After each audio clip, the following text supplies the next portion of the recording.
Morning everyone, कैसे हैं सब लोग। काफ़ी सारे बच्चे जुड़ चुके हैं, आ गए हैं, यहाँ पे मैं देख पा रहा हूँ। आज हम लोग एक बहुत ही मज़ेदार चैप्टर की शुरुआत करेंगे जिसका नाम है कंपाउंड इंटरेस्ट। तो आज एक तो मैं आपको पहले तो इसका बेसिक इंट्रोडक्शन दूंगा और इसकी कई सारी जो मेथड्स होती हैं अलग अलग सॉल्व करने की, आपने कई अलग अलग मेथड्स इसमें देखी होंगी। तो मैं आपको सारी मेथड्स तो बताऊंगा ही, साथ में आपको ये भी बताऊंगा कि इसको सॉल्व करने के लिए सबसे अच्छी मेथड कौन सी होती है। क्योंकि आज एक सबसे बड़ी प्रॉब्लम क्या होती है हम लोग के पास कि हमारे पास पहले ये होता था, जब यूट्यूब नहीं होता था तो हमारे पास एक या दो मेथड्स होती थी। आज यूट्यूब है, बहुत सारे टीचर्स हैं और सबकी अपनी अपनी अलग अलग मेथड होती है, कोई अलग अप्रोच लगाता है। तो स्टूडेंट इस समय सबसे ज्यादा कंफ्यूज है कि कौन सी मेथड लगाएं, क्योंकि कोई अलग तरीके से बताता है, कोई अलग तरीके से बताता है। तो ये वीडियो आपको हेल्प करेगा इन सब कंफ्यूजन को दूर करने में। ठीक है, बहुत सारी ट्रिक्स हैं, मैं आपको सबका इंपॉर्टेंस बताऊंगा, कब कौन सी ट्रिक काम आती है, कब कौन सी ट्रिक फेल हो जाती है ना। क्योंकि कई बार कई सारी ट्रिक्स जो कई लोग वीडियो बनाते हैं वो एक ट्रिक और अपने कुछ क्वेश्चंस डिजाइन कर लेते हैं और उस पर बेस्ड वो बढ़िया एक वीडियो बना देते हैं। आपको लगता है यार गजब मजा आ गया, लेकिन जब सॉल्व करने का एग्जाम में गए तो पता चल रहा है कि डेटा अलग था या कुछ ऐसे क्वेश्चन आए कि वहां पे कुछ लगा ही नहीं। तो हमें इस चीज को समझना होगा कि कोई शॉर्टकट ऐसा नहीं होता है कि बस एक चीज आपने सीख ली और हर क्वेश्चन बन जाएगा, ऐसा कुछ नहीं होता है। मेहनत आपको हर चैप्टर में करनी होती है, हाँ, लेकिन ट्रिक्स आपकी मेहनत को कम कर देती है। लेकिन लॉजिक तो आपको लगाना पड़ेगा, मेहनत करनी पड़ेगी, दिमाग लगाना पड़ेगा। तो इन सब चीजों के बारे में मैं आज आपको बताऊंगा।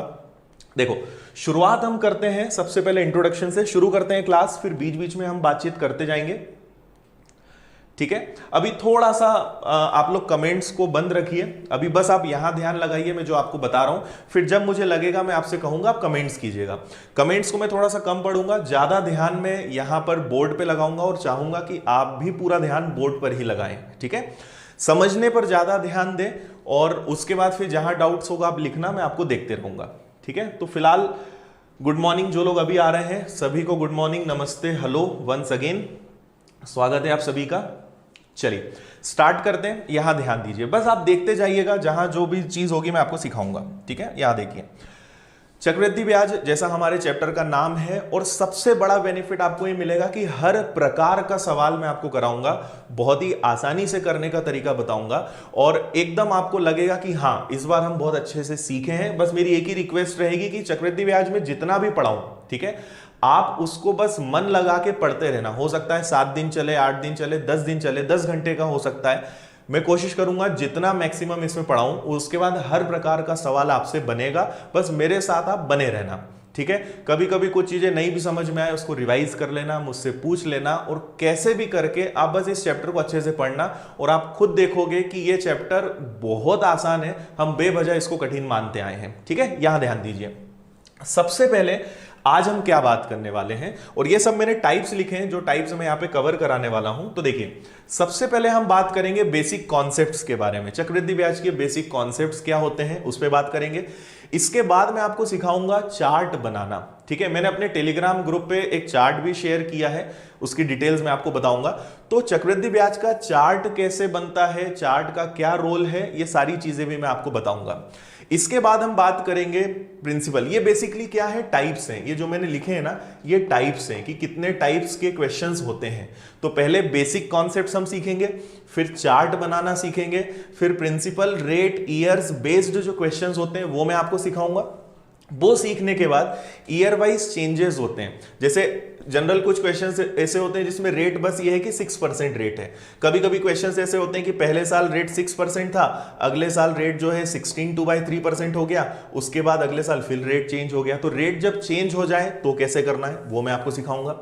इसके बाद रेट अगर फ्रैक्शन में हो, है ना भाई, 10%, 20%, 30% तो बड़ा आसान है। अगर आपसे कोई कहे कि 14/7% रेट ऑफ इंटरेस्ट है, आपसे कोई कहे कि 11/9% रेट ऑफ इंटरेस्ट है, इनको कैसे सॉल्व करना है वो भी मैं आपको सिखाऊंगा।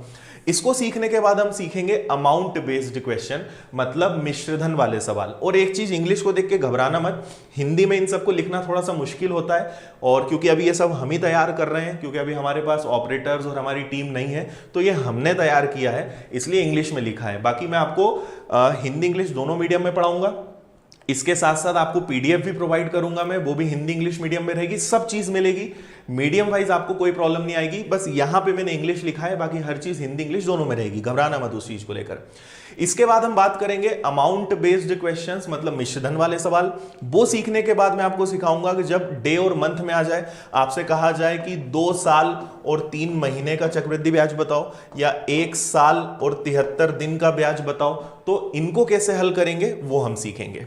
ये सीखने के बाद फिर एक टाइप होता है प्रिंसिपल टू अमाउंट। आपको दिया जाएगा कि कुछ भी एक अमाउंट है 125 रुपए, जो 3 साल बाद वो कुछ भी 256 बन गया, तो इस टाइप के जो सवाल होते हैं, ये प्रिंसिपल दिया था, ये अमाउंट दिया था, 3 साल दे दिया और आपसे पूछेगा बताओ रेट ऑफ इंटरेस्ट क्या है, तो इस टाइप के जो क्वेश्चंस होते हैं वो हम सीखेंगे। ये सीखने के बाद एक क्वेश्चन होता है टाइम्स वाला, गुना वाला। आपसे बोलेंगे कि 3 साल में कुछ रुपए 8 गुना हो गए, तो बताइए 9 साल में कितना गुना हो जाएगा। तो इस टाइप के जो क्वेश्चंस होते हैं वो हम सीखेंगे।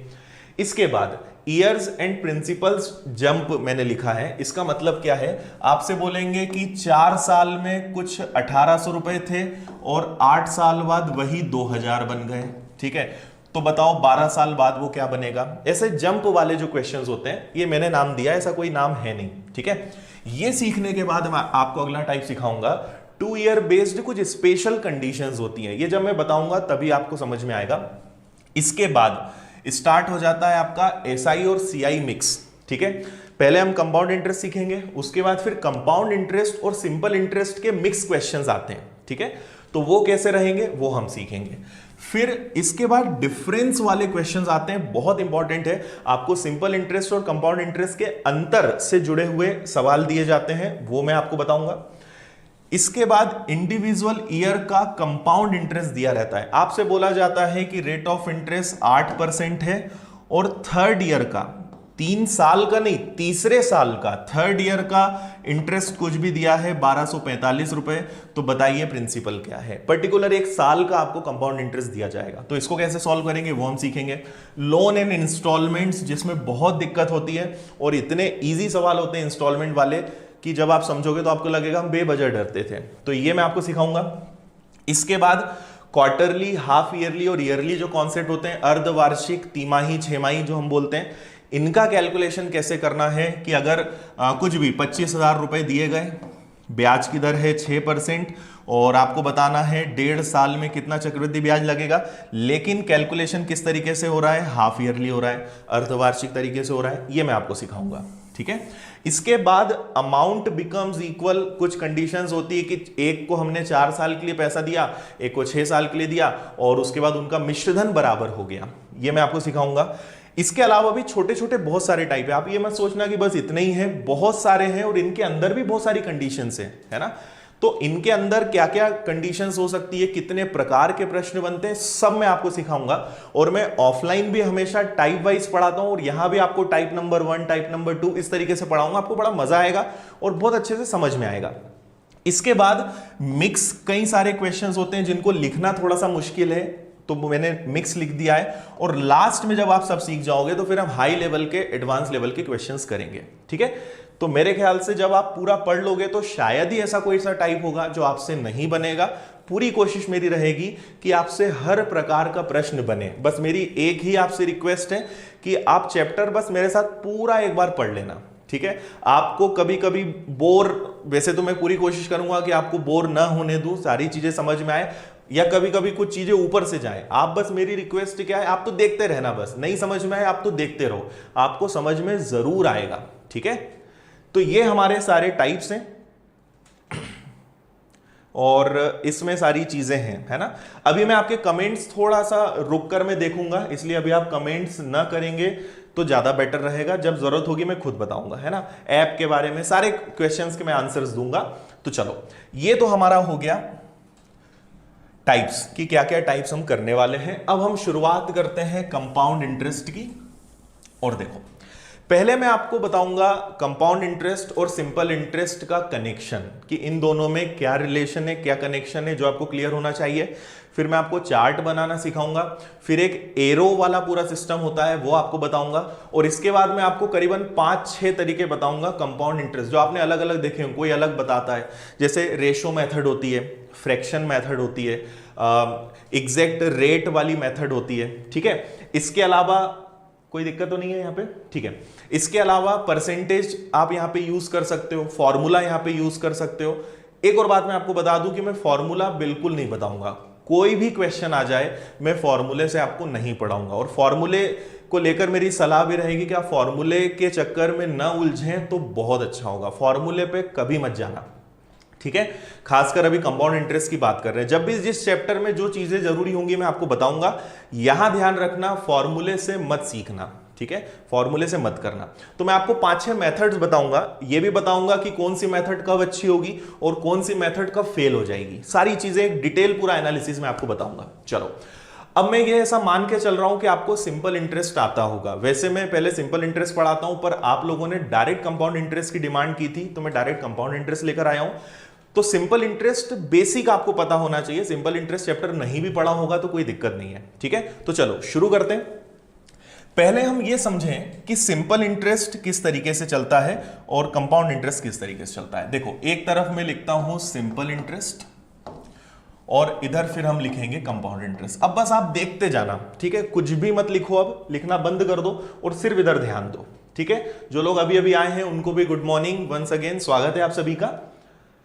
अब यहां देखते हैं, देखो सिंपल इंटरेस्ट और कंपाउंड इंटरेस्ट में डिफरेंस क्या होता है ये समझना बहुत जरूरी है, और मैं सिंपल इंटरेस्ट की कुछ जरूरी चीजें भी आपको बता रहा हूं, सुनना ध्यान से। सिंपल इंटरेस्ट में जैसे मान लो एक छोटा सा इजी सा एग्जांपल लेते हैं कि मैंने 10,000 रुपए लिए, ठीक है, रेट ऑफ इंटरेस्ट मैंने ले लिया 10% और टाइम हम 2 साल 3 साल कुछ भी ले लेंगे, अभी चलेगा। अब साधारण ब्याज क्या बोलता है? साधारण ब्याज हमेशा, अच्छा आपको यह तो पता होगा ना कि प्रिंसिपल, रेट, टाइम और अमाउंट, ठीक है। प्रिंसिपल मतलब हिंदी में क्या होता है? मूलधन। ये भी मैं आपको जल्दी से एक बार बता देता हूं, फिर हम शुरू करते हैं। रेट मतलब क्या होता है? दर। टाइम मतलब क्या होता है? समय, ठीक है। और फिर हमारा ब्याज होता है जिसको हम इंटरेस्ट बोलते हैं, वो साधारण ब्याज भी हो सकता है, चक्रवृद्धि ब्याज भी हो सकता है। फिलहाल हम चक्रवृद्धि ब्याज और साधारण ब्याज दोनों की बात कर रहे हैं। और लास्ट में हमारा आता है अमाउंट, जिसको हम बोलते हैं मिश्रधन, ठीक है। मैं दोनों मीडियम में आपको बताऊंगा, बिल्कुल चिंता मत करना। मूलधन क्या होता है ये आप समझ लो पहले। मूलधन, पहली बात तो ये कि मूलधन हमेशा 100% होता है, ठीक है। जब भी कोई पैसा उधार दिया जाए या उधार लिया जाए, मैंने किसी को 50,000 उधार दिए, मैंने किसी से 50,000 उधार लिए, दोनों कंडीशंस में वो क्या कहलाएगा? मूलधन। मतलब उधारी वो दिया हो या लिया हो, वो क्या कहलाता है? मूलधन कहलाता है। जब भी हम किसी को पैसा उधार देते हैं तो यूं ही नहीं दे देते कि ठीक है 50,000 रखो और जब तुम्हारी जब इच्छा हो तब देना, ऐसा हम नहीं करते, है ना। हम कंडीशंस बनाते हैं। तो मैंने कुछ पैसा उधार दे दिया, फिर मैंने कहा कि भाई ठीक है आपको मैं उधार दे रहा हूं पर ब्याज लगेगा।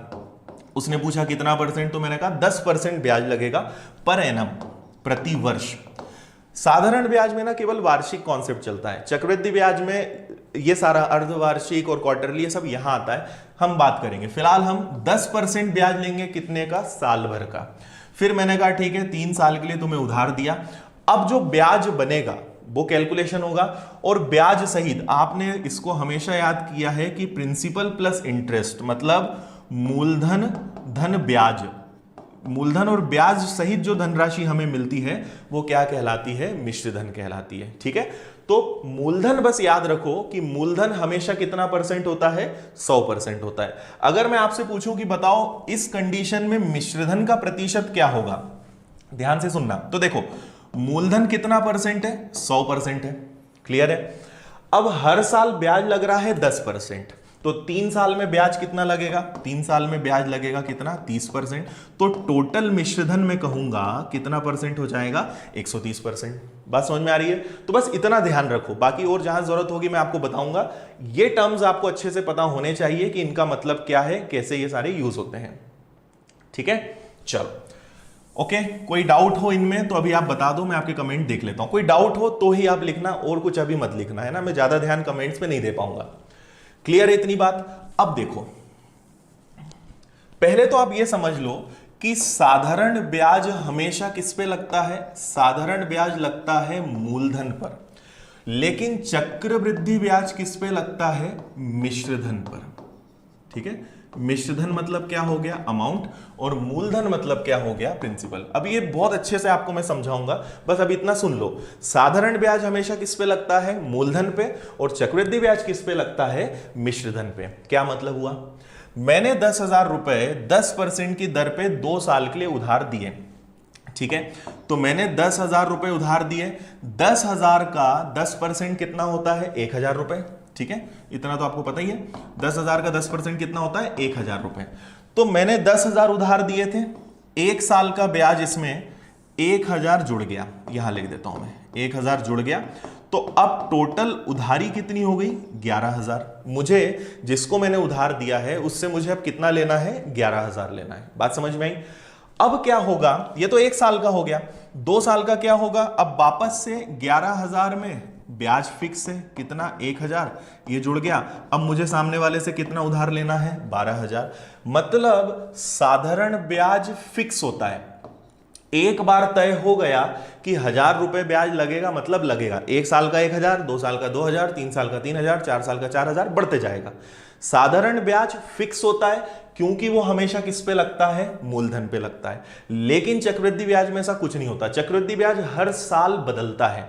अभी कुछ लग रहा है, अगले साल कुछ लगेगा, अगले साल बढ़ते जाएगा। क्यों, क्योंकि वो किस पे लगता है, मिश्रधन पे। इतना समझ में आया सभी को। साधारण ब्याज फिक्स है, 10,000 मैंने उधार दिया था, पहले साल का ब्याज 1,000 जुड़ गया, दूसरे साल का ब्याज 2,000 जुड़ गया, तीसरे साल का 3,000 जुड़ गया, और इसी तरीके से वो आगे बढ़ गया। इतना समझ में आया, इसमें आपको कोई दिक्कत नहीं होनी चाहिए। अब बात समझना अपने चक्रवृद्धि ब्याज की, और यह ध्यान रखना कि साधारण ब्याज हमेशा फिक्स होता है, एक बार जो तय हो गया वो हो गया, ठीक है। अब देखो चक्रवृद्धि ब्याज में क्या होगा, इसको ध्यान से समझना। जैसे मैंने 10,000 रुपए, वापस से वही कंडीशन है, 10,000 रुपए हैं, हमारे पास रेट ऑफ इंटरेस्ट है 10%, और हम ले लेते हैं फिलहाल 3 साल। सुनना ध्यान से, बेसिक आपको समझ में आएगा। तो 10,000 का 10% कितना होता है, 1,000 होता है। तो मैंने 10,000 रुपए उधार दिए थे, 1 साल का ब्याज बन गया 1,000, मतलब मुझे अब सामने वाले से कितना लेना है, 11,000। तो चक्रवृद्धि ब्याज का कॉन्सेप्ट ये बोलता है कि मैंने दिए थे 10,000, पर अब तो आपके ऊपर 11,000 की उधारी हो गई ना, तो अब मैं 11,000 पे ब्याज लगाऊंगा, ठीक है। अब 11,000 पे ब्याज लगाऊंगा, इसका मतलब कि मूलधन पे भी ब्याज लगेगा और ब्याज पर भी ब्याज लगेगा। तो अब जो 10% ब्याज लगेगा, वो 10% पता है किस पे लगेगा, 11,000 पे, ठीक है। तो 11,000 का अगर 10% निकालोगे तो वो कितना आएगा, 1,100 आएगा, ठीक है। 11,000 का 10% 1,100, मतलब टोटल कितना हो गया, 12,100, ठीक है। अब चक्रवृद्धि ब्याज क्या बोलेगा कि अब मुझे आपसे 12,100 लेना है, तो अब मैं 12,100 पर ब्याज लूंगा। तो देखो 12,100 का, सॉरी 12,100 का हम वापस से क्या लेंगे, 10%। तो 10% आपको निकालना आता ही है, बहुत आसान होता है, 1210। तो ये टोटल बन जाएगा 13,310। समझ में आया। यही अगर साधारण ब्याज होता तो 10,000 और 3 साल का ब्याज 3,000, क्योंकि वो तो फिक्स है। तो साधारण ब्याज अगर 13,000 पे है तो चक्रवृद्धि ब्याज कहां पहुंच गया, 13,310 पे। इतना समझ में आया कि नहीं आया, जल्दी से मुझे आप कमेंट करके बता दो। अब मैं आपके कमेंट्स देखूंगा, जल्दी से आप बता दीजिए समझ में आया या नहीं आया, ठीक है। मूलधन मतलब मैंने आपको बताया प्रिंसिपल, मतलब मूलधन जो भी हम उधार देते हैं, और मिक्सचर यहां पे नहीं बोलते हैं, उसको अमाउंट बोलते हैं, जिसको मिश्रधन बोलते हैं।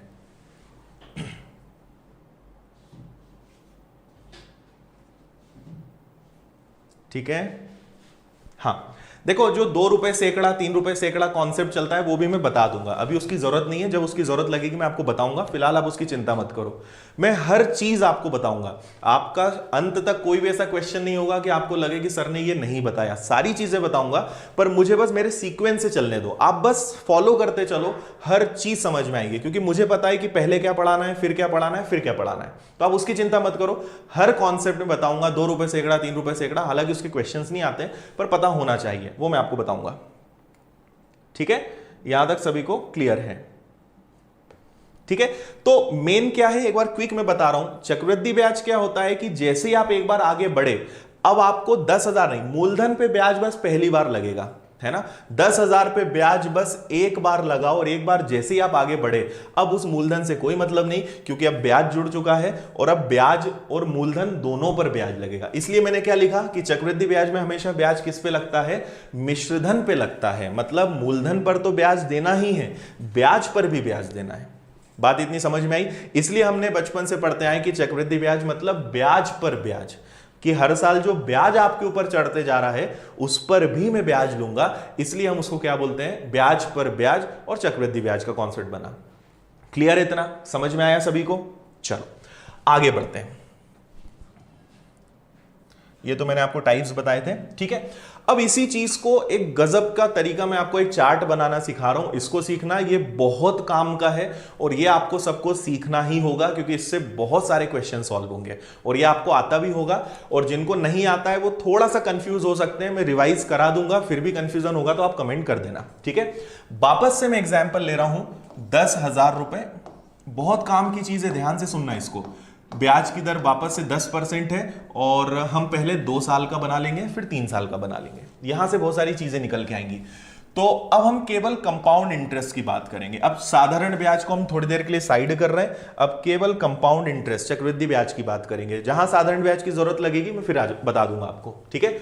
तो ये मैंने लिखा पहला साल और ये मैंने लिखा दूसरा साल, ठीक है। ध्यान से समझना, 10,000 रुपए पर 10% के हिसाब से 2 साल का साधारण ब्याज कैसे निकलेगा।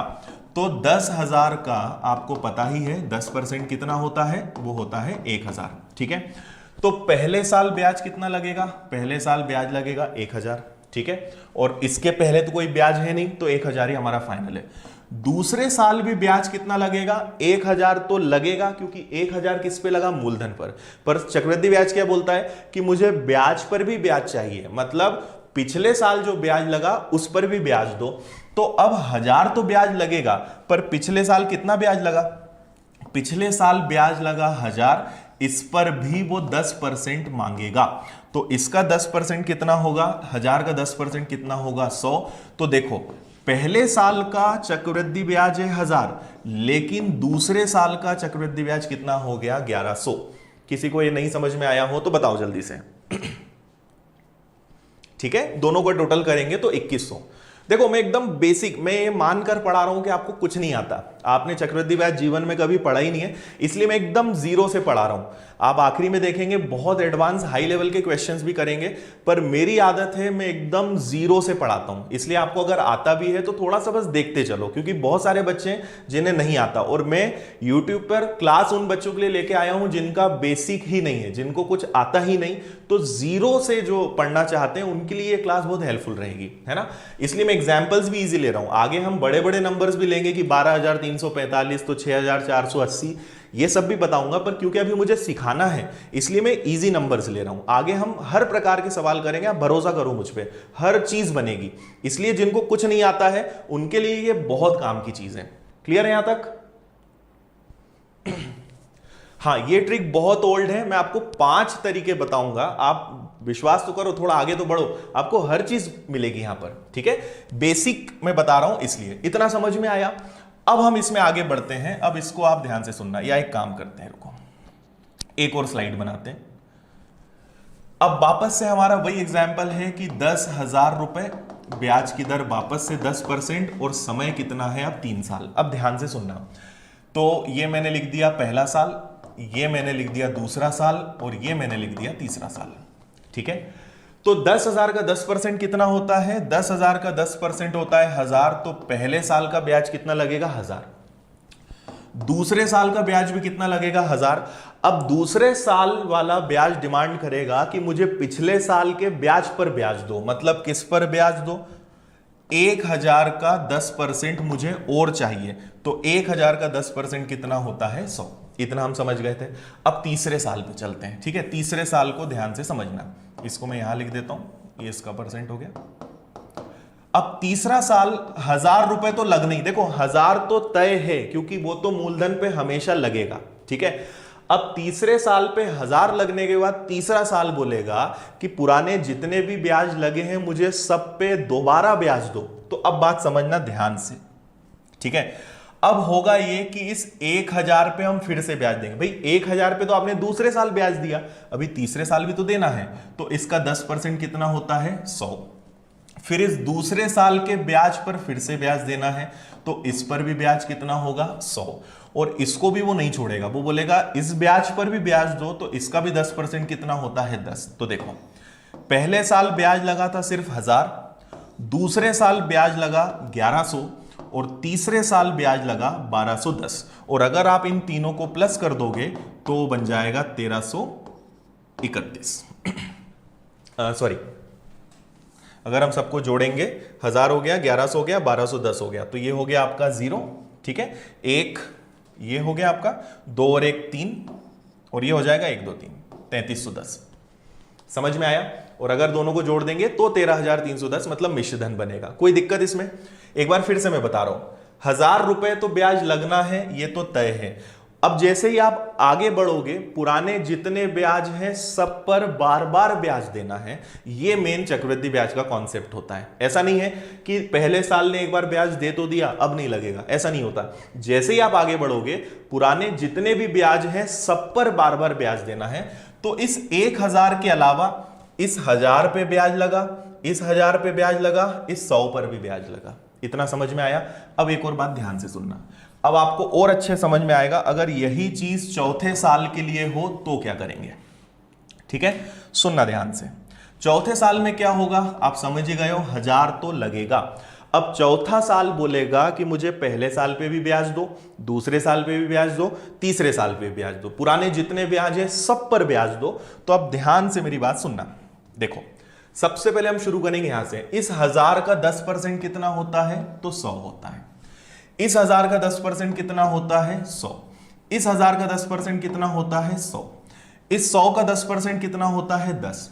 इन दोनों 100 का कितना परसेंट हो जाएगा 10 10% 10, और इस 10 का भी 10% कितना होगा 1। इतना जो ब्याज है 1000 330 और 1, ये हो गया आपका 1331। ये अकेला चौथे साल का ब्याज है। तो आप देखो पहले साल कितना लगा 1000, दूसरे साल कितना लगा 1100, तीसरे साल कितना लगा 1210, और चौथे साल कितना लग गया 1331। जबकि साधारण ब्याज में मैंने क्या कहा था, साधारण ब्याज फिक्स होता है, एक बार तय हो गया कि 1000 लगेगा मतलब लगेगा। लेकिन चक्रवृद्धि ब्याज बढ़ते जाता है क्योंकि हर साल जो पुराने ब्याज हैं वो जुड़ते जाते हैं। एक बार जल्दी से मुझे कमेंट करके बता दो कि आपको समझ में इतना आया कि नहीं आया। कोई भी दिक्कत है बिंदास बता दो, ठीक है? मैं सारी मेथड्स बताऊंगा जिनका पढ़ा हुआ है। आप थोड़ी देर रुको, आज की क्लास के एंड तक रुको, आपको कुछ ना कुछ नया जरूर मिलेगा। आप बोलोगे कि हाँ सर ये हमने अभी नहीं देखा था, है ना? मैं सारी चीजें बताऊंगा, कौन कौन क्या क्या चीज लगाता है, किसकी कब जरूरत पड़ती है और कौन सी चीज कब फेल हो जाती है। सारा एनालिसिस मैं आपको दूंगा, पर समझो तो थोड़ा स्टेप बाय स्टेप चलो।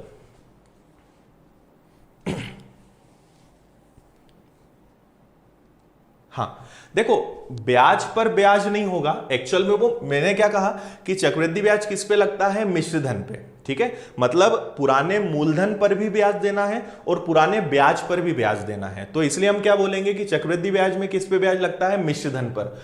तो ये दोनों मूलधन थे, इन पे भी ब्याज लगा, ये ब्याज था, इस पर भी ब्याज लगा। तो मूलधन पर भी ब्याज देना है और ब्याज पर भी ब्याज देना है, ठीक है?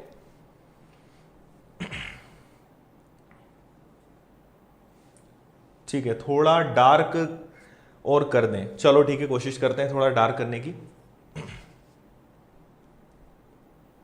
क्लियर है? दिखाई देने में कोई दिक्कत आ रही है? डार्क करने की जरूरत है या अच्छा है मुझे बता दो, क्योंकि ये मेरे लिए काफी कंफर्टेबल है। डार्क करूंगा तो थोड़ा सा स्पेस की प्रॉब्लम इसमें आएगी। अगर अच्छे से दिख रहा है तो फिर इसी को चलने देते हैं। हाँ देखो, अभी मैं आपको आंसर लाना नहीं बता रहा हूं। जिनको लग रहा है कि इतनी लॉन्ग मेथड में, अभी मेथड नहीं बता रहा हूं, मैं आपको बेसिक बता रहा हूं। मेथड तो मैं आगे बताऊंगा कि आपको जल्दी से आंसर कैसे लाना है। अब मैं आगे आपको इसी से रेशो निकालना बताऊंगा, इसी से आपको फ्रैक्शन निकालना बताऊंगा। तो उस समय आपको समझ में आएगा कि हाँ ये कैसे आया था। अभी इस तरीके से हम आंसर नहीं लाएंगे, इनसे हम आगे की ट्रिक्स निकालेंगे। तो आपको समझ में आएगा कि ये पता होगा तो ट्रिक्स निकाल पाओगे। तो इसको मैं आगे ट्रिक निकालने में आपको हेल्प करूंगा, ना कि इस तरीके से हम क्वेश्चन सॉल्व करने वाले हैं। आप तो बस समझो, अभी बाकी चिंता मत करो, ठीक है? चलो एक और क्वेश्चन हम कर लेते हैं। एक और क्वेश्चन हम ले लेते हैं, और जैसे मान लो 20,000 रुपए हमने ले लिया, ठीक है। रेट ऑफ इंटरेस्ट वापस से 10% ले लेते हैं। समय इस बार हम 4 साल का कैलकुलेशन पूरा करते हैं। तो देखो इससे आपको और समझ में आएगा, बस देखते जाओ। वैसे ऑफलाइन क्लास होती तो मैं आपको जरूर सॉल्व करने का बोलता, पर मैं आपकी अभी कॉपी चेक नहीं कर पाऊंगा, तो मैं ही करके बता देता हूं। आप बस मैच करना कि आपने सही किया या नहीं किया। देखो सबसे पहले क्या होगा, 20,000 का 10% कितना होता है, 2,000। तो पहले साल का ब्याज 2,000, दूसरे साल का ब्याज भी 2,000। दूसरा साल बोलेगा पहले साल से कि भाई मुझे पिछले साल पर ब्याज दो, तो 2,000 का 10% कितना होता है, तो वो होता है 200, ठीक है। तीसरे साल पे आए तो 2,000 तो लगना ही है। अब तीसरे साल में इन दोनों पर ब्याज, तो 2,000 का 10% कितना, 200। इस 2,000 का 10% कितना, 200, और इस 200 का भी 10% कितना, 20, ठीक है। चौथे साल जाएंगे तो 2,000 तो लगेगा ही, हाँ या ना, ये तो लगेगा।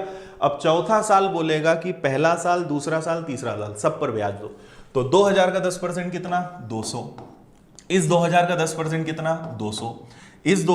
इसको पहले हम ले लेते हैं। इस 2,000 का 10% कितना, 200। फिर इस 200 का 10% 20, इस 200 का 10% 20, इस 200 का 10% 20, और इस 20 का 10% 2। अब इन सबको हम जोड़ लेंगे और हमारा टोटल 4 साल का ब्याज आ जाएगा, ठीक है। अब तो मुझे उम्मीद है कि समझ में आ गया होगा। हमारी क्लास का टाइम है 10:15 से 11:15। 1 घंटे की क्लास रहेगी, ज्यादा भी हो सकती है, कभी कभी कम भी रहेगी। बाकी 10:15 से डेली लाइव क्लास रहेगी। अभी मैं आपको कंपाउंड इंटरेस्ट पढ़ा रहा हूं, इसके बाद भी कई सारे चैप्टर्स आपको मैं पढ़ाऊंगा। चलो क्लियर है इतना, उम्मीद है अब समझ में आ गया होगा। आगे और प्रैक्टिस हम करेंगे और कई चीजें हम सीखेंगे, ठीक है। अब एक छोटी सी चीज मैं आपको बता रहा हूं, बस अभी सुन लो, आगे इसकी हमें जरूरत पड़ेगी, ठीक है।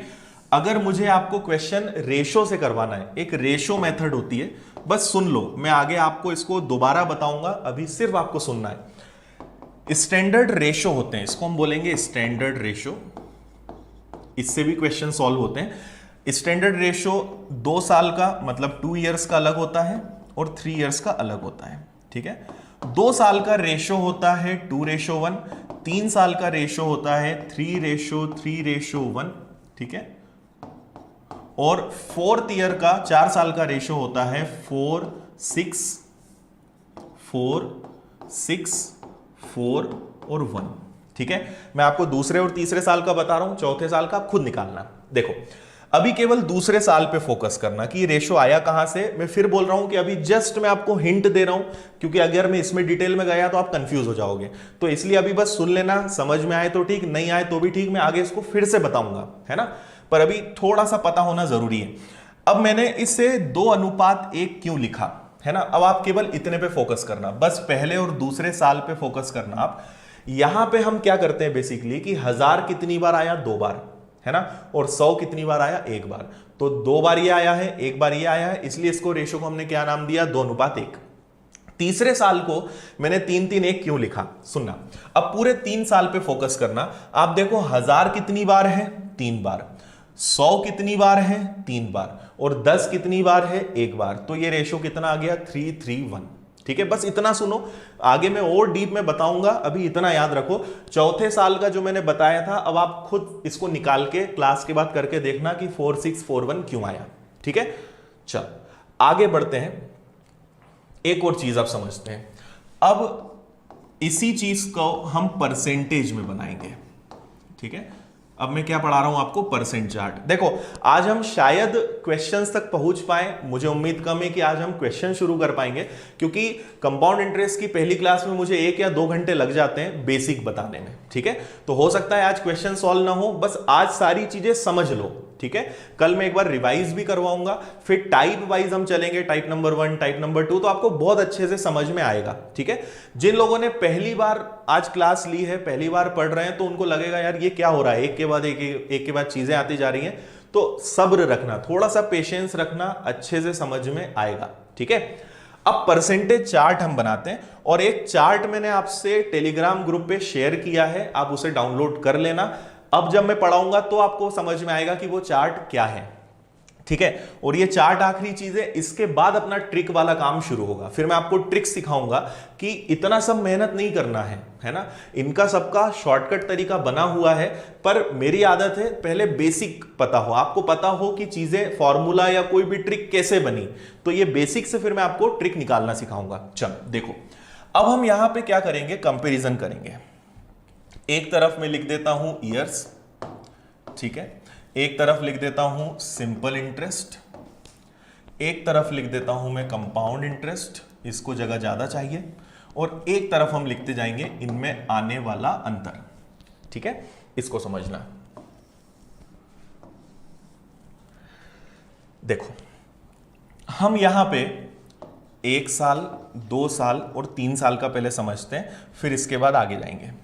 हम पहले एक एग्जांपल ले लेते हैं वापस से, रेट ऑफ इंटरेस्ट। देखो 10% इसलिए लेते हैं क्योंकि समझाने में आसान होता है। मैं आपको सब सिखाऊंगा, 5%, 7%, 8%, 14 से 2/7, 11 से 1/9, 9 से 1/11, पर समझने के लिए ये आसान है। ठीक है, अगर ब्याज की दर 10% हो, ठीक है, अगर ब्याज की दर 10% हो तो कैलकुलेशन किस तरीके से चलता है साधारण ब्याज में और चक्रवृद्धि ब्याज में, वो मैं आपको सिखा रहा हूं, सुनना ध्यान से। देखो, पहले साल का साधारण ब्याज कितना होगा, 10%, और पहले साल का चक्रवृद्धि ब्याज, कंपाउंड इंटरेस्ट भी कितना होगा, 10।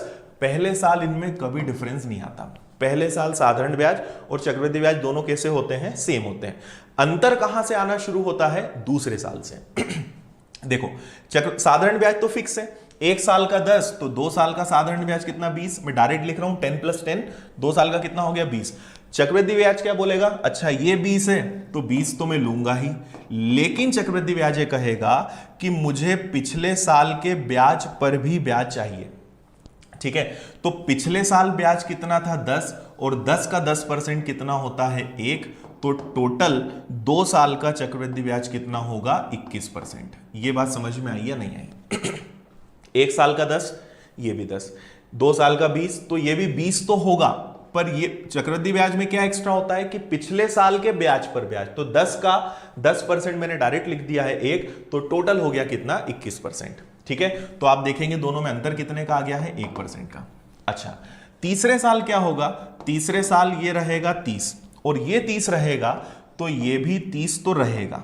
ठीक है, अब ये क्या बोलेगा कि मुझे दोनों ब्याज पर फिर से ब्याज दो, तो 10 का 10% कितना होता है, 1, और 21 का 10% कितना होता है, 2.1, तो टोटल 30, 2.1 और 1, इनको टोटल करोगे तो आएगा 33.1। इतना समझ में आया? और अगर ध्यान से देखोगे तो दोनों में डिफरेंस कितने का आ गया, 3.1% का। बोलो जल्दी से, समझ में आया? 30 तो लगेगा, ये तो फिक्स है, इधर ये भी फिक्स है ना, लेकिन ये जो ब्याज है किस पे लग रहे हैं, पिछले साल के ब्याज पे लग रहे हैं। अच्छा, चौथे साल पे चलते हैं, है ना। अगर ये समझ में आ गया तो चौथे साल को और देख लो।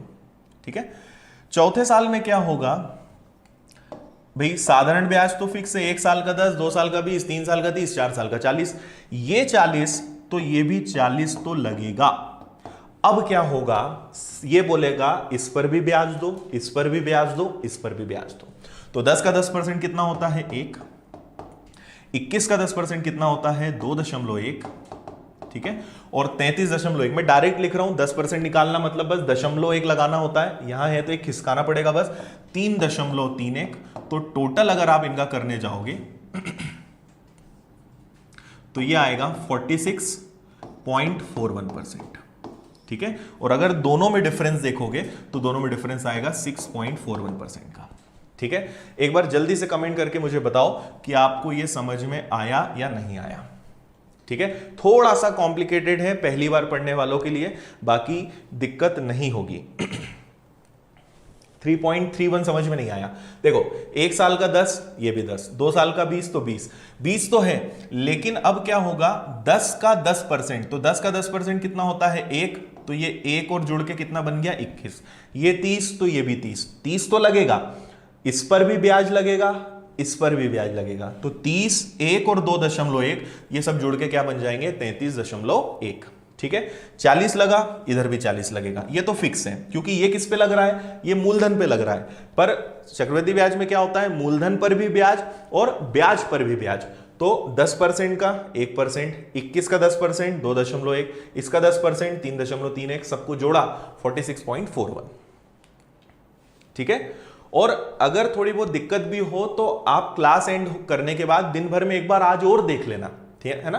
पर यह चीज सीखना बहुत जरूरी है। अगर आप बिना फॉर्मूले के करना चाहते हो, आप जल्दी से आंसर लाना चाहते हो, तो यह चीज सीखना पड़ेगी। ठीक है। मैं आपको बिल्कुल भी मतलब एक उसमें अंधकार में नहीं रखूंगा कि आप तो ऐसा कर लेना वो कर लेना। जो फैक्ट है वो है, मेहनत करनी पड़ेगी, ये फैक्ट है। ट्रिक्स होती हैं पर उनके लिए भी आपको मेहनत करनी पड़ेगी, उनका बेसिक सीखना पड़ेगा। ऐसा कुछ जादू नहीं होता कि बस ये एक चीज लो और हर प्रश्न बन जाएगा, कुछ नहीं होता ऐसा। ठीक है।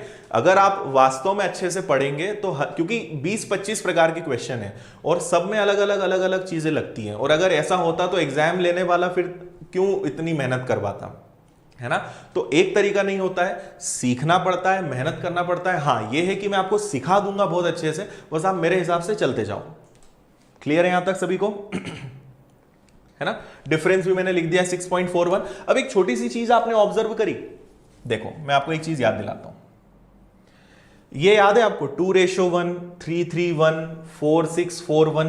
अब देखना जरा, यही चीज यहां दिखेगी। 21 मतलब 2:1, 2 साल, तीसरा साल 3:1, चौथा साल 4:6:1। ये सब चीजें ना आपस में जुड़ी हुई हैं। ठीक है। 2:1, 3:1, 4:6:1। आगे मैं बताऊंगा इसका क्या करना है। ठीक है। एक चार्ट और हम बनाएंगे, उसके बाद फिर आपको आगे में बढ़ाऊंगा। इसके बाद मेन चीज पे हम आने वाले हैं। ऐसे ही एक और चार्ट हम बनाएंगे किसका? 20% का। ठीक है। इस तरफ मैं वापस से लिख देता हूं ईयर्स, इस तरफ मैं लिखूंगा सिंपल इंटरेस्ट, इस तरफ लिखेंगे कंपाउंड इंटरेस्ट, और इधर हम लिखते जाएंगे इनके बीच में आने वाला अंतर। देखो मेरी आदत है, मैं प्रैक्टिस बहुत कराता हूं, है ना, इसलिए थोड़ा सा आपको सब्र रखना पड़ेगा। क्लास में मैं 5-5, 6-6 चार्ट्स बनवाता हूं स्टूडेंट से, है ना, और मैं आपको खुद को होमवर्क भी दूंगा करने के लिए। अगर रेट ऑफ इंटरेस्ट 20% हो तो हम वापस से इस बार बस 3 साल का बनाते हैं। पहले साल का साधारण ब्याज कितना होगा? 20, तो चक्रवृद्धि ब्याज भी कितना होगा? 20, अंतर होगा 0। पहले साल कोई चेंज नहीं। दूसरे साल का साधारण ब्याज, एक साल का 20 तो 2 साल का कितना? 40, और ये 40 तो ये भी कितना होगा? 40 तो होगा। अब ये कहेगा कि पिछले साल के ब्याज पे ब्याज दो, मतलब आपको किस पर ब्याज देना है? 20% पे। अब बहुत सारे बच्चे यहां क्या गलती करते हैं, वो यहां पे लिख देते हैं 2। ठीक है। यहां 2 नहीं आएगा। क्यों नहीं आएगा? समझो, 20 पर 20% लगेगा भाई, 20% पर ब्याज देना है, और आपकी ब्याज की दर भी क्या है? 20% है। तो 20 का 20% कितना होता है? 20 का 20% होता है 4। तो दूसरे साल का चक्रवृद्धि ब्याज कितना आएगा? 44। क्लियर है। तीसरे साल में यही चीज क्या हो जाएगी? एक साल का 20, 2 साल का 40, 3 साल का 60। ये 60 तो ये भी कितना होगा? 60 होगा। ठीक है। अब इस पर ब्याज दो, तो 20 का 20% हम पहले ही निकाल चुके हैं 4, है ना, और इस पर भी ब्याज दो, तो 44 का 20% अगर आप निकालोगे तो देखो 44 का दुगना 88, 88 में 10 का भाग देंगे 8.8, और अगर आप तीनों को जोड़ोगे तो टोटल आएगा 72.8। ये आ गया हमारा तीसरे साल का चक्रवृद्धि ब्याज। आई बात समझ में? पहले साल का 20, दूसरे साल का 44, तीसरे साल का 72.8। और अब आप देखो चक्रवृद्धि ब्याज कहां है? साधारण ब्याज अभी 60 पर है, ये 72.8 पे पहुंच गया। मतलब पहले साल अंतर 0, दूसरे साल अंतर 4%, और तीसरे साल का अंतर देखो 12.8। और यही चार्ट सब बने हुए हैं, जिसकी पीडीएफ मैंने आपको टेलीग्राम ग्रुप पे दी है। आप टेलीग्राम पे जाके simple winners institute Indore search करना, आपको ग्रुप मिलेगा, उसको आप ज्वाइन कर लेना, वहां पे आप ये पीडीएफ डाउनलोड कर लेना। चैप्टर जब एंड हो जाएगा तो मैं आपको सिंपल कंपाउंड इंटरेस्ट की पूरी पीडीएफ भी वहीं शेयर करूंगा। ठीक है। हाँ चलो बहुत अच्छे, यहां तक सबको अच्छे से समझ में आ गया होगा, ऐसी मैं उम्मीद कर रहा हूं। अब मैं आपको एक छोटी सी बात बताता हूं, है ना, इसको याद रखना 72.8 को। जस्ट एक छोटी सी बात, मान लो मैंने आपसे कहा कि भाई 10,000 रुपए का 20% के हिसाब से तीसरे साल का चक्रवृद्धि ब्याज क्या होगा। ठीक है, 10,000 का 20% के हिसाब से तीसरे साल का चक्रवृद्धि ब्याज क्या होगा। तो मुझे याद है कि 20% का तीसरा साल का चक्रवृद्धि ब्याज क्या होता है 72.8। 20% का तीसरा साल क्या होता है 72.8। तो मुझे कुछ नहीं करना है, 20,000 रुपए का, सॉरी 10,000 लिया हमने, 10,000 रुपए का 72.8% निकाल देंगे और आंसर आ जाएगा। ठीक है, तो अगर ये दशमलव हम हटाएं, ये दशमलव हटेगा तो नीचे एक जीरो लगेगा, इससे ये कैंसिल हो जाएंगी, 3 जीरो है ना, और 728 का 10 गुना 7,280, ये हमारा आंसर आ जाएगा। अब आप बोलोगे सर ये तो याद होना चाहिए, ये कैसे पता चलेगा? उसका भी इलाज है, वो भी मैं आपको बता रहा हूं, पर ये फायदा है डायरेक्ट आंसर लाने का, कोई फॉर्मूला नहीं लगाना, कुछ भी नहीं करना है। समझ में आया? तो इस तरीके से आप डायरेक्ट कर सकते हो। अब मेरी एक और बात सुनना ध्यान से, अब मैं आपको 5 मेथड बताऊंगा। कितनी मेथड बताऊंगा? 5। फिर एंड में आप मुझे बताना कि कौन सी अच्छी है। जैसे आप देखते हो ना यूट्यूब पे अलग अलग, कोई अलग पढ़ा रहा है, कोई अलग पढ़ा रहा है, कोई अलग, यहां पे आपको सारी मेथड्स मिलेंगी। 5 मेथड में आपको बताऊंगा, उनको ध्यान से सुनना। हम एक कॉमन क्वेश्चन लेंगे, क्वेश्चन हमारा क्या है उसको सुन लो। फिर से मैं 10,000 रुपए लूंगा, ठीक है, ब्याज की दर फिर से हमारी 10% रहेगी और समय कितना रहेगा हमारा 3 साल। ठीक है, तो मेथड नंबर 1 हमारी जो है, जिससे हम नहीं पढ़ने वाले हैं पर फिर भी मैं आपको बता रहा हूं, फॉर्मूला सबको रटा हुआ है। Amount is equal to P 1 + R/100 की पावर n। ठीक है, तो अमाउंट हमें निकालना है, यहां मैंने रखा, सिर्फ देखते जाना, अभी बहुत मजा आने वाला है। 5 चीजें बताऊंगा, बहुत अच्छे से आपको चीजें अब समझ में आएंगी। ठीक है, अब यहां पे हमने रखा 1 + 10/100 की पावर 3। फिर इसको हम सॉल्व करते हैं, तो 10,000 डायरेक्ट में लिख रहा हूं इसके आगे, है ना। इसको सॉल्व करोगे तो 110/100, 110/100, 110/100, और इसको हम सॉल्व करेंगे, ये आ जाएगा 1331। ठीक है, 1331 और एक जीरो, क्योंकि 6 जीरो से 6 जीरो कैंसिल, एक जीरो बचेगा, 13,310। पर ये भी क्या आया है? अमाउंट आया है, मिश्रधन आया है। 10,000 और घटाओ, तब जाके आपको चक्रवृद्धि ब्याज मिलेगा 3310। पहला तरीका। ठीक है, अब दूसरा तरीका समझना। दूसरा, इसी चीज को हम परसेंटेज से कर सकते हैं। एक्चुअली फॉर्मूला बना कैसे, वही मैं आपको बता रहा हूं। हमारे पास प्रिंसिपल मूलधन कितना है 10,000, ब्याज की दर कितनी है 10%। ये मैंने आपको परसेंटेज में सिखाया है। इंक्रीज डिक्रीज वाले जो क्वेश्चन है ना, कमी वृद्धि वाले, वही है ये। तो अगर 10% की वृद्धि करना है तो बेसिकली 10% की वृद्धि आपको 3 बार करना है। तो 10% की वृद्धि मतलब 110/100, फिर 110/100 और फिर 110/100। समझ में आई बात? जब आप इसको सॉल्व करोगे तो वापस से वही आएगा 13,310, उसमें से आप मूलधन घटाओगे तो आपको ब्याज मिलेगा 3,310। ठीक है, तो ये तरीके कब लगते थे? आज से 15 साल पहले। जब 15 साल पहले के जो एग्जाम्स होते थे उनमें इसी से काम हो जाता था, कुछ करने की जरूरत ही नहीं पड़ती थी। ठीक है, पर अब इन सब का काम खत्म हो गया। एटलीस्ट फॉर्मूले को तो सीखना भी मत, इसको तो बिल्कुल मत करना, क्योंकि ये आपको हमेशा उलझा देगा। ये कहीं कहीं काम आएगा, कब आएगा मैं बताऊंगा। आगे बढ़ते हैं। स्टेप नंबर 3, हमारी जो तीसरी ट्रिक है, इसको हम बोलेंगे, आप जो है डायरेक्ट निकाल सकते हो, इसको हम चलो नाम दे देते हैं डायरेक्ट इफेक्टिव रेट। ठीक है, सुनना, हमारा क्वेश्चन क्या था आपको याद होगा, 10,000 रुपए 10%। तो आपको अगर याद है कि 10% का तीसरा साल कितना होता है 33.1, मैंने आपको बताया है ये, है ना। 10% का तीसरा साल कितना होता है 33.1। तो अगर आपको याद है कि ये कैसे निकलता है तो आप डायरेक्ट आंसर ले आओगे। तो देखो, आपको कुछ नहीं करना है, 10,000 का 33.1% निकालना है। परसेंट का 100 मैंने नीचे लगा दिया। अगर ये दशमलव हटाएंगे तो एक जीरो और लगेगा, 3 जीरो से 3 जीरो कैंसिल, आपका डायरेक्ट आंसर आ जाएगा 3310। ठीक है, ये रेट कैसे पता चलेगा वो अभी मैं बताने वाला हूं। जस्ट इसके बाद अब वही बात करने वाले कि आप डायरेक्ट रेट कैसे निकालोगे। तीसरा तरीका हो गया, है ना। चौथे तरीके पे चलते हैं। चौथा तरीका होता है फ्रैक्शन मेथड। ठीक है, ये बहुत बच्चों को पसंद है और ये आजकल बहुत चल रहा है। ठीक है, पर ये कब फेल हो जाता है वो भी मैं बताऊंगा। सो अगर फ्रैक्शन मेथड से जाएं तो 10% की फ्रैक्शन वैल्यू क्या होती है 1/10। 1/10 का मतलब क्या होता है, 1/10 में 10 क्या है प्रिंसिपल और ये 1 क्या है इंटरेस्ट है। कि अगर 10 रुपए उधार दोगे तो ब्याज कितना लगेगा 1। हम बेसिकली यहां पे प्रिंसिपल मतलब मूलधन और अमाउंट मिश्रधन का अनुपात बनाते हैं।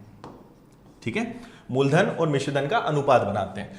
तो अगर जैसे हमारा सवाल कितने साल का है, हमारा सवाल है 3 साल का, तो मैं 3 बार लिखूंगा कि अगर मैंने 10 रुपए दिए तो 1 रुपए ब्याज लगा। देखो 10 पे 1 रुपए ब्याज लगा, तो मिश्रधन क्या बन गया 1। ऐसा कितने साल हुआ, 3 साल, तो मैं इसको 3 बार लिखूंगा। ठीक है, अब इनका गुणा करेंगे, तो इनका गुणा करने पे कितना आएगा 1000, इनका गुणा करने पे कितना आएगा 1331। ठीक है, तो ये हमारा मूलधन और मिश्रधन का अनुपात आ गया कि मूलधन अगर 1000 है तो मिश्रधन कितना होगा 1331। पर लेकिन हमारा मूलधन तो वास्तव में 10,000 है, तो अगर मैं इसको 10 से गुणा कर दूं तो ये बन जाएगा 10,000, तो इसको भी 10 से गुणा करना पड़ेगा, ये बनेगा 13,310, और अगर इन दोनों का अंतर लेंगे तो हमें वापस से मिल जाएगा 3,310 रुपए। ये आ गया हमारा ब्याज। ठीक है, ये मेथड होती है कौन सी, फ्रैक्शन वाली, भिन्न वाली। पांचवा और लास्ट और भी है, पर एक और बता के खत्म करते हैं इसको, फिर हम मेन मुद्दे पर आएंगे। 5th method, ratio method. ठीक है, अब जैसे 3 साल का सवाल है, तो 3 साल का मैंने आपको रेशो बताया था, स्टैंडर्ड रेशो बताया था 3:3:1। याद है, फिर से मैं याद दिलाता हूं।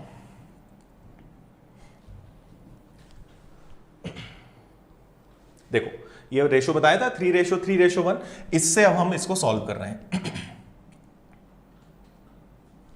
देखो हम यहां पे क्या करेंगे, सबसे पहले 3:3:1 लिख देंगे। ठीक है, हमारा मूलधन कितना था 10,000 रुपए, और उस पर ब्याज कितना लगना है 10%, तो 10,000 का 10% क्या होता है 1,000, तो पहले 1,000 लिख दो। ठीक है, 1,000 का वापस से 10% निकालो, तो 1,000 का 10% क्या होता है 100, यहां 100 लिख दो। 100 का वापस से 10%, 3 साल है ना, तो पहले एक बार निकाला, 1,000 का 10% 1000, 1000 का 10% 100, 100 का 10% कितना 10, तो उसको यहां लिख दो। समझ में आया। अब आपको कुछ नहीं करना है, इनका बस गुणा करना है। तो ये कितना हो गया 3000, ये कितना हो गया 300, और ये कितना हो गया 10, और तीनों को जोड़ दो, आंसर कितना आ जाएगा 3310। ठीक है, तो ये जो मेथड है इसको हम क्या बोलेंगे, रेशो मेथड। ठीक है, अब देखो मेथड्स बहुत सारी हैं, सब अच्छी मेथड्स हैं, सबसे जल्दी आंसर आ जाता है, फिर करना क्या है, यहां पे हमारी बात आके रुक जाती है। ठीक है, अब आप एक चीज दिमाग से निकाल दो कि सिर्फ एक मेथड से आप हर प्रकार के आंसर्स ले आओगे। ठीक है, अब देखो मेरी बात सुनना, सबसे पहले हम बात करते हैं फॉर्मूले की। ठीक है, तो मेरी सलाह आपको रहेगी कि ये मेथड तो सीखना ही मत, इससे तो करना ही मत। ठीक है, ये हमारे किसी काम की नहीं है। हाँ, ये हमारे काम की हो सकती है, ये कब काम आएगी वो सुनना। ठीक है, ये हमें तब काम आ सकती है जब ब्याज की दर अलग अलग हो। मान लो आपसे कहा जाए कि भाई मैंने आपको 10,000 रुपए उधार दिए, पहले साल ब्याज की दर 10% थी, दूसरे साल ब्याज की दर 20% थी, तीसरे साल ब्याज की दर 30% थी। उस केस में यह मेथड काम आ सकती है ना। अब आपके कैलकुलेशन पे डिपेंड करता है, बाकी ये मेथड तभी काम आएगी जब या तो नंबर्स बहुत आसान हो या हर साल की रेट अलग अलग हो, है ना। अभी क्या था, तीनों साल ब्याज की दर 10% थी, अब यहां क्या हो गया, ब्याज की दर बदल गई, तो ये उस केस में काम आ सकती है। ठीक है, सबसे ज्यादा जो काम आएगी वो आनी है आपकी डायरेक्ट इफेक्टिव रेट, कि आप डायरेक्ट रेट ऑफ इंटरेस्ट रख दें। जैसे मुझसे कहा जाए कि 20,000 रुपए पर 20% के हिसाब से 3 साल का चक्रवृद्धि ब्याज बताओ, तो मुझे याद है 20% का तीसरा साल होता है 72.8, थोड़ी देर पहले बताया था। तो मैं बस 20,000 का 72.8% निकाल दूंगा, डायरेक्ट आंसर आ जाएगा। और ये डायरेक्ट निकालने की ट्रिक मैं इसके बाद बताने वाला हूं। तो ये सबसे आसान मेथड होती है। फ्रैक्शन वाली मेथड पता है आपको कहां काम आएगी, जब रेट फ्रैक्शन में हो। जब रेट किस में हो, फ्रैक्शन में, भिन्न में। ये मेथड आपको तब ज्यादा अच्छी रहेगी जब रेट ऑफ इंटरेस्ट 16 2/3, 14 2/7, 9 1/11, 6 2/3%। जब ऐसे रेट ऑफ इंटरेस्ट आएंगे ना, तो इससे अच्छी मेथड कोई सी नहीं होगी। ठीक है, क्योंकि देखो एग्जामिनेशर जो है वो बहुत समझदार आदमी है, वो चाहेगा कि आपको हर अप्रोच आनी चाहिए। उसे पता है कि आप एक या दो मेथड पकड़ के बैठे होंगे और वो क्वेश्चन ऐसा देगा। अब ये मेथड से अगर इस रेट ऑफ इंटरेस्ट से अगर हम इधर कहीं जाएंगे तो बड़ी दिक्कत है, आप डायरेक्ट निकाल ही नहीं सकते। आप यहां भी अगर रखोगे तो भी आपको दिक्कत होगी, उसको कन्वर्ट करना पड़ेगा। तो वो जानता है कि जिस स्टूडेंट को हर प्रकार की अप्रोच करते आएगी वही सिलेक्शन ले पाएगा। तो इसलिए ये चीज दिमाग से निकाल दो कि बस एक फंडे से काम हो जाएगा, आपको हर चीज सीखनी पड़ेगी, ठीक है। और ये बहुत आसान है, पहली बार पढ़ोगे तो आपको लगेगा कि इतनी सारी चीजें हम याद कैसे रखेंगे, पर जब हम इसको रिवाइज करते जाते हैं ना तो आपको याद अपने आप होता है। मैथ्स का नियम है, कभी भी कोई चीज रटना मत, ठीक है। जितना जैसे हम लोगों ने कोई चीज रटी हुई नहीं है, बस पढ़ा पढ़ा कर इतना कर दिया है कि वो याद ही हो गई है, और वही चीज आपको करनी है। रटोगे कभी समय पे वो चीज याद नहीं आएगी। इसलिए अगर आपको याद करना है तो उसको प्रैक्टिस करो ज्यादा से ज्यादा, बार बार जब आप प्रैक्टिस करोगे अपने आप याद होगा, और तभी तो आप बाकी लोगों से अलग होंगे। आप चाहते हो कि भीड़ से हमें अलग भी होना है पर मेहनत भी कम करना पड़े, तो दोनों चीजें संभव नहीं है। मेहनत करोगे तभी आप बाकी जो भीड़ है और आप हो उनसे अलग हो पाओगे, ठीक है। तो ये मेथड कहां काम आएगी, ये मैं आपको कल सिखाऊंगा कि इन सबको कैसे हल करना है। और ये जो हमारी फाइनली मेथड है ये आप पे डिपेंड करता है। वैसे मेरे हिसाब से मैं इन दो मेथड से आपको सॉल्व करना सिखाऊंगा, ठीक है। कहीं अगर जरूरत लगी तो हम इसको भी यूज कर लेंगे, क्योंकि इसमें और जो डायरेक्ट हमारी इफेक्टिव रेट निकालने वाली मेथड है दोनों में कोई ज्यादा डिफरेंस नहीं है। तो आप इससे कर लो या उससे, इसको भी मैं और डिटेल में आपको बताऊंगा कि ये कैसे हुआ है ना, पर फिलहाल आप इतना समझ लें कि इससे भी हम क्वेश्चन को कर सकते हैं। तो अब मुझे आप एक बार जल्दी से बताओ कि कौन सी मेथड आपको अच्छी लगी। तब तक मैं पानी पी लेता हूं, बताइए कौन सी मेथड आपको अच्छी लगी।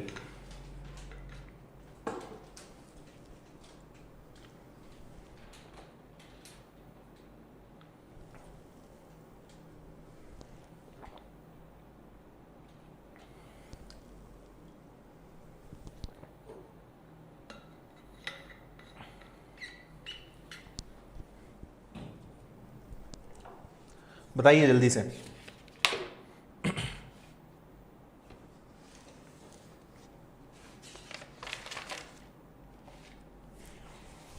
फिफ्थ वाली, डायरेक्ट वाली, ओके।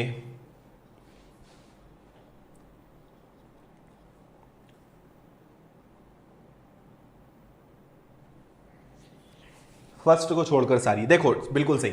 एक छोटी सी बात फिर मैं आपको बोल दूं, मैं आपको बिल्कुल भी कंफ्यूज नहीं करना चाहता हूं, है ना, क्योंकि आप सोचोगे अरे सर इतनी सारी मेथड बता रहे हो, आप तो कंफ्यूज कर रहे हो। हम कंफ्यूज होने के लिए थोड़ी यहां पे पढ़ने आए। सो कंफ्यूज मैं आपको नहीं कर रहा हूं, पर अगर आपको, क्योंकि देखो आजकल बहुत पैटर्न के क्वेश्चंस बन रहे हैं, ठीक है।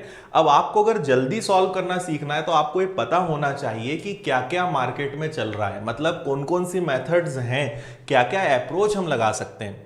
मेरा उद्देश्य है आपको तरीके बताना कि आप ऐसे भी कर सकते हो, ऐसे भी कर सकते हो, क्योंकि हर स्टूडेंट के दिमाग में, सबके दिमाग अलग अलग होते हैं। किसी को रेशो अच्छा लगता है, किसी को फ्रैक्शन अच्छा लगता है, किसी को डायरेक्ट करना अच्छा लगता है।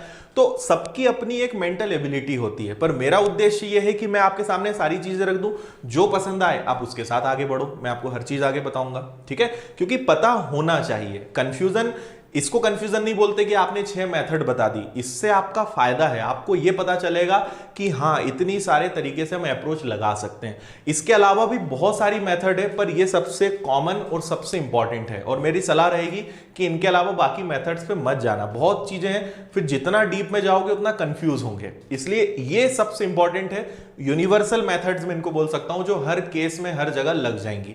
बाकी फिर चीजें आपको कंफ्यूज करेगी, ठीक है।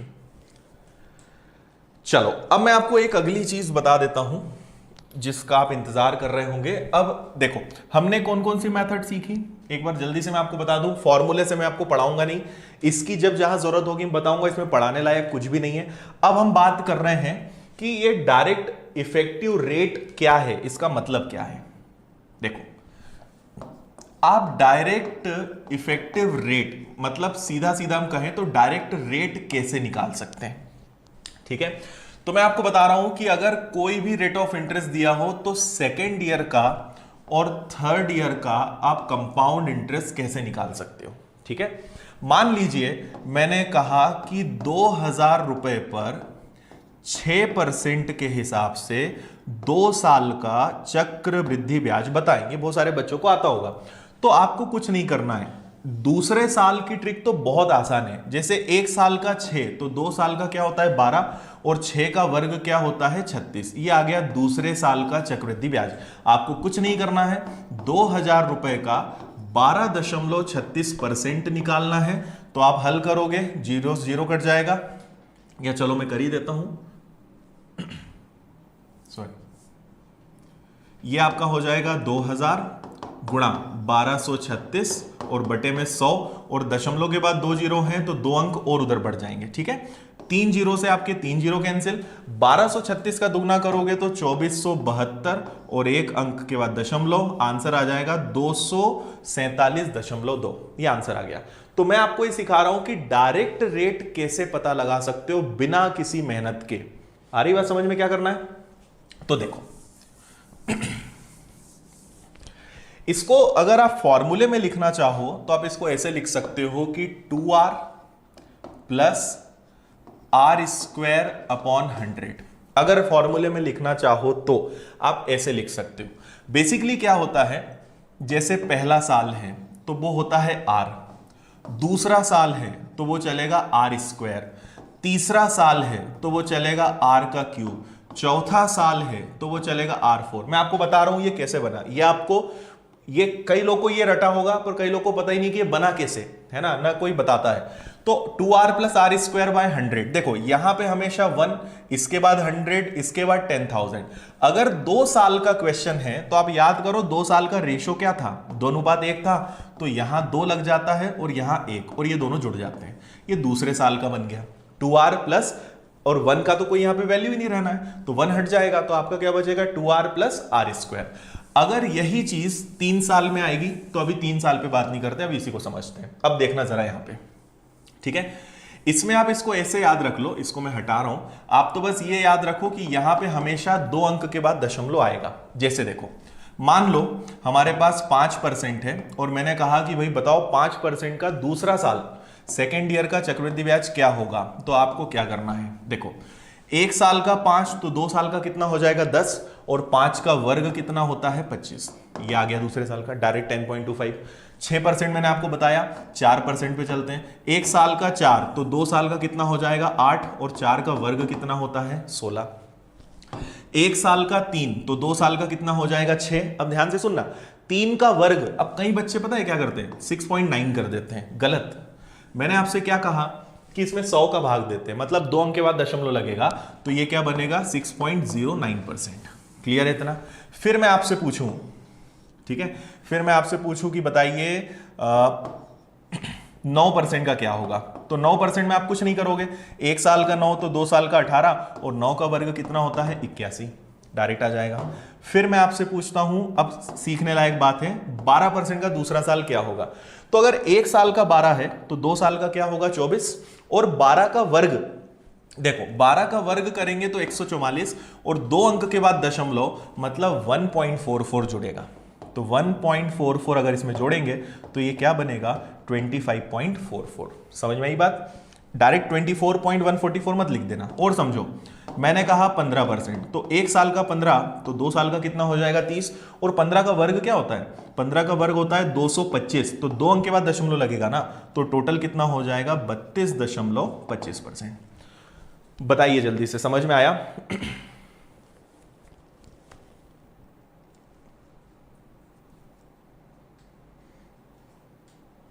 ठीक है, देखो सारी चीजें सीखो, मेरी बात मानो, एक मेथड पे डिपेंड मत रहो।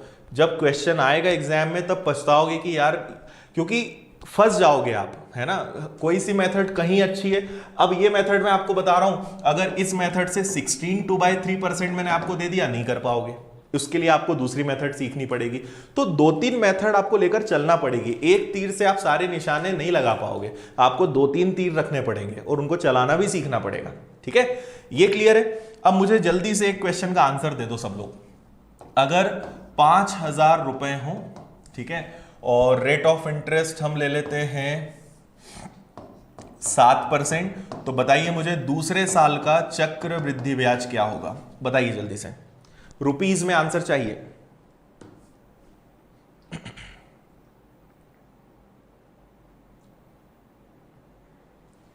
हाँ, फ्रैक्शन मेथड में आपको बता चुका हूं। फ्रैक्शन मेथड आपको जब रेट फ्रैक्शन में, भिन्न में जब आपको दर दी रहेगी तब वो काम आएगी।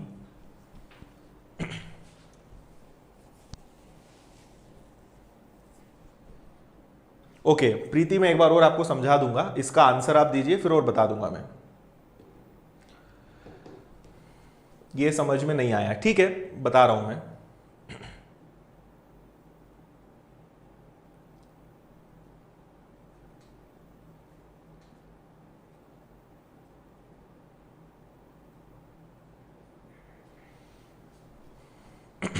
इसको मैं एक बार और रिवाइज करवा देता हूं, मुझे ऐसा लग रहा है कि कई लोगों को इसमें दिक्कत है।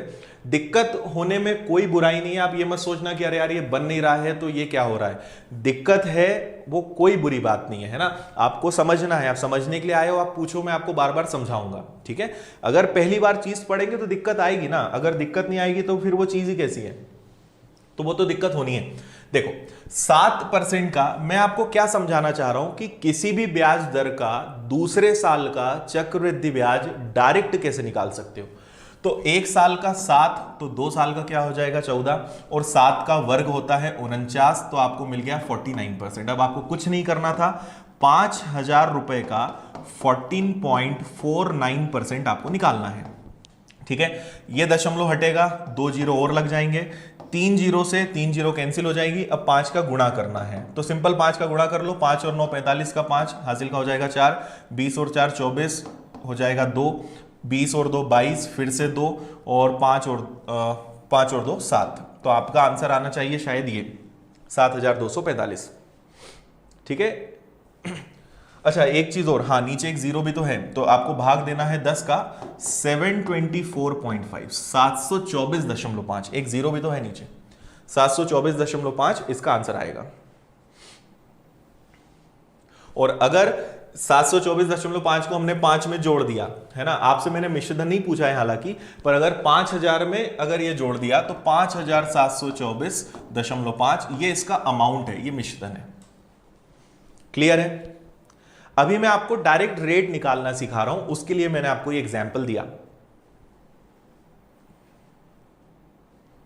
हाँ जी रोहित, मैं पूरा चैप्टर ही पढ़ाऊंगा, डेली क्लास लगेगी अपनी 10:15 बजे डेली, और आज ये पहली क्लास है, जब तक ये चैप्टर खत्म नहीं होगा क्लास रेगुलर रहेगी, पूरा चैप्टर मैं आपको कवर कराऊंगा, एक एक टाइप, भले 8 दिन लग जाए 10 दिन लग जाए, मैं आपको पूरा चैप्टर बेसिक से एकदम हाई लेवल तक लेकर जाऊंगा। आपका इस चैप्टर का टेंशन हमेशा के लिए खत्म करने वाला हूं मैं, आपको कभी दिक्कत नहीं आएगी इसमें।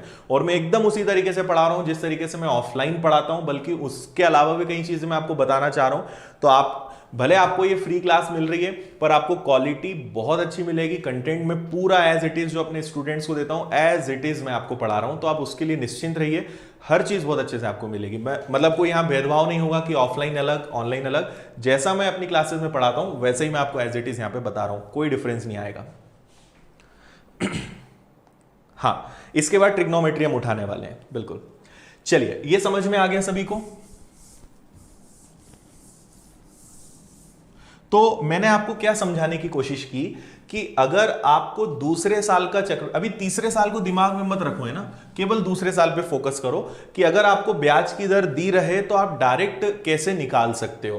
तो 5% एक साल का है, तो मुझे दूसरे साल का अगर निकालना है, जैसे आपको याद होगा 20% हमने निकाला था कि अगर ब्याज की दर 20% हो तो एक साल का 20, तो 2 साल का कितना होगा 40, और 20 का वर्ग कितना होता है 400, 400 में 2 अंक के बाद दशमलव लगेंगे, तो टोटल कितना आता है 44%। यही चीज मैंने आपको सिखाई थी, आपको याद हो तो, ठीक है। ये देखो यहाँ पे सॉरी ये आगे है, ये 20% का दूसरा साल क्या होता है 44, तो यही मैं आपको डायरेक्ट निकालना चाह रहा हूं कि आप डायरेक्ट 44 या 72.8 कैसे ला सकते हो, ये मैं आपको सिखा रहा हूं।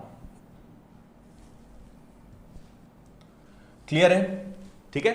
तो इस तरीके से हम बढ़ेंगे। किसी को अभी भी दिक्कत है तो जल्दी से मुझे बताओ। परसेंटेज का पीडीएफ में शेयर कर दूंगा, बिल्कुल, परसेंटेज एक रह गया है, उसका पीडीएफ आपको मिल जाएगा। और इसी तरीके से मैंने परसेंटेज चैप्टर भी पूरा एडवांस तरीके से बेसिक से एडवांस तक पढ़ाया है, वो भी आप देख लो, क्योंकि यहां पे परसेंटेज की बहुत जरूरत पड़ेगी। परसेंटेज और रेशो, मैथ्स में 2 चैप्टर सबसे इंपॉर्टेंट है, परसेंटेज और रेशो। वैसे मैं रेशो पढ़ाने वाला था, पर आप लोगों ने कंपाउंड इंटरेस्ट की ज्यादा डिमांड की, अदरवाइज इसके बाद फिर हम रेशो भी पढ़ेंगे, रेशो चैप्टर भी पढ़ाऊंगा।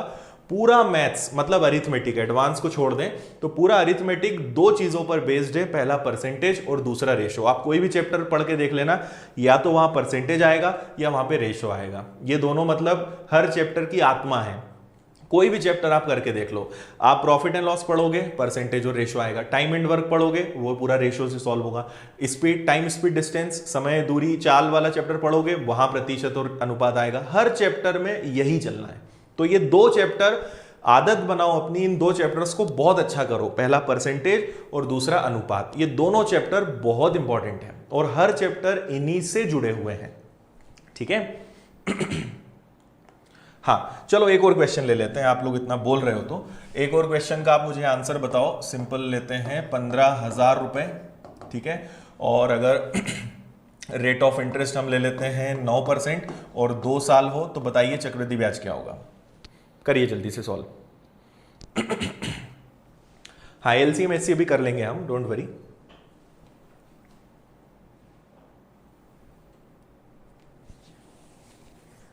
एमपीटीईटी का कोर्स ऑलरेडी चल रहा है हमारा। हाँ क्लासेस रेगुलर होने वाली हैं, बिल्कुल डोंट वरी। अगर मैंने आपको कमिट किया है कि ये चक्रवृद्धि ब्याज में रेगुलर आपको पढ़ाऊंगा तो वो होगा, कुछ भी हो जाए आपको बहुत अच्छे से पढ़ाऊंगा मैं। और एक बार आप पढ़ लेना, 8 से 10 घंटे का चैप्टर है, 8 या 10 दिनों में हम करेंगे, बाकी एक बार पढ़ो हमेशा का टेंशन खत्म। हाँ 3 साल में बता रहा हूं, अभी 2 साल में दिक्कत हो रही है इसलिए 3 साल पे हम आएंगे, 3 साल भी बताऊंगा मैं।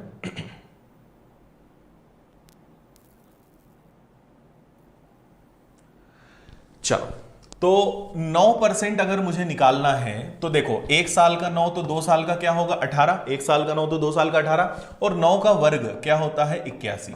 तो बस ये आपको पता चल गया। अब आपको कुछ नहीं करना है, 15,000 गुणा 18.81% आपको सॉल्व करना है।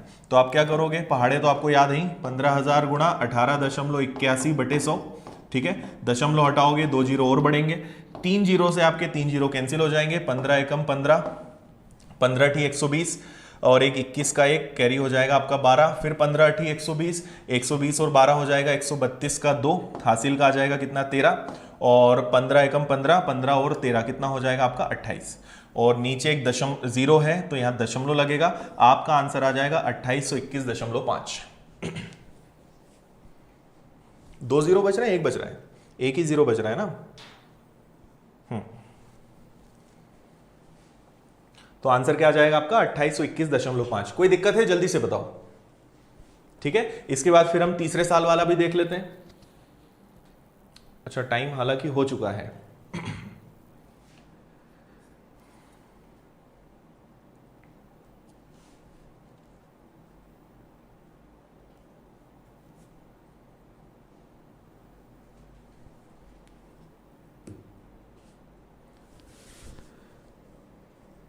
ओके एक बार जल्दी से बताइए, अभी तक सारी चीजें समझ में आ गई हैं अच्छे से? मेरी पूरी कोशिश है कि आपको बेसिक चीजें अच्छे से पढ़ाएं। देखो हमने कहां से शुरू किया था वो एक बार मैं बता देता हूं आपको, ठीक है। सबसे पहले हमने शुरुआत करी थी एसआई और सीआई कैलकुलेट कैसे होते हैं। कई लोग सोच रहे थे सर ये क्या पढ़ा रहे हो, अब आपको समझ में आएगा कि कितना जरूरी है एक एक पॉइंट। फिर उसके बाद ये तो खैर हमने सारे टाइप्स देखे थे कि क्या क्या चीजें कितने टाइप के क्वेश्चंस मैं आपको यहाँ कराने वाला हूं। ये मैंने आपको शुरू में बताया था, लगभग 18 प्रकार के सवाल तो ये लिखे हैं और उनके अंदर बहुत सारे क्वेश्चंस होते हैं। बहुत सारे टाइप के क्वेश्चंस हम करेंगे और सबसे खास बात की लिमिटेड अप्रोच, ऐसा नहीं कि हम हर टाइप के लिए अलग अलग क्वेश्चन करेंगे। मेरी पूरी कोशिश रहेगी कि लिमिटेड हम अप्रोच से सबको सॉल्व करें, पर जहां कुछ जरूरी होगा वहां कुछ अलग चीजें चलेंगी। इसके बाद हमने सीखा था सिंपल ये जो चार्ट बनाना कि ये कैसे हुआ था 1-2 साल का। फिर इसके बाद मैंने आपको बताया था 3 साल का कैलकुलेशन। उसके बाद मैंने आपको ये रेशो बताया था, इसके बारे में आगे और बताऊंगा, फिलहाल आप इतना याद रखना। और ये आपका होमवर्क है, ये आपको प्रैक्टिस करना है कि ये कैसे आया होगा, ठीक है। फिर हमने इसी चीज को 4 साल में बनाया था।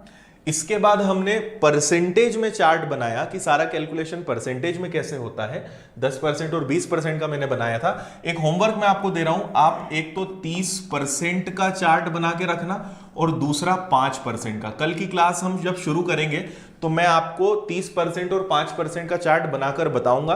तो बस छोटा सा होमवर्क है, आपको 3 साल का, जैसे मैंने 20% का बनाया है, आप 30% और 5% का 3 साल का चार्ट इसी तरीके से बनाकर रखना। जब कल की क्लास शुरू होगी तो मैं आपको बताऊंगा और फिर आप मैच करना कि आपने कितना सही बनाया।